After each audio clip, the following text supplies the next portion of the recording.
Promise Rohini, నిజంగా నా job పోయింది. నిజం చెప్పు మనోజ్. ప్రామిస్ అన్నాను కదా. అసలు నీ ప్రాబ్లం ఏంటి మనోజ్? ఎక్కడా 2 వారాల కంటే ఎక్కువ పనిచేయలేవా? అసలు నీకు జాబ్ చేయాలన్న ఇంట్రెస్ట్ లేదా? అదేంటి రోహిణి అలా అంటావు? మాట్లాడుకు. ప్రపంచంలో నువ్వు ఒక్కడివే జాబ్ చేస్తున్నావా? ఇంకెవరూ చేయడం లేదా? అందరూ నీలాగే నెలకి 100 జాబ్లు మానేస్తున్నారా? ఒక్క నెల కూడా కంప్లీట్ గా వర్క్ చేసి శాలరీ తెచ్చిచ్చిందే లేదు. అప్పటికీ విద్య నాతో అంటూనే ఉంది, నీకు జాబ్ చేయడం ఇష్టం ఉండదు, నువ్వు లేజీవని.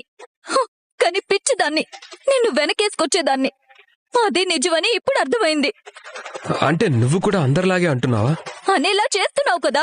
నీకు చదువు ఉంది, టాలెంట్ ఉంది, కానీ ఏం లాభం? ఇంతవరకు ఒక్క రూపాయి సంపాదన లేదు. అంటే నేను సంపాదించట్లేదనా నీ బాధ? ఇప్పుడు ఈ విషయం మీ తమ్ముడికి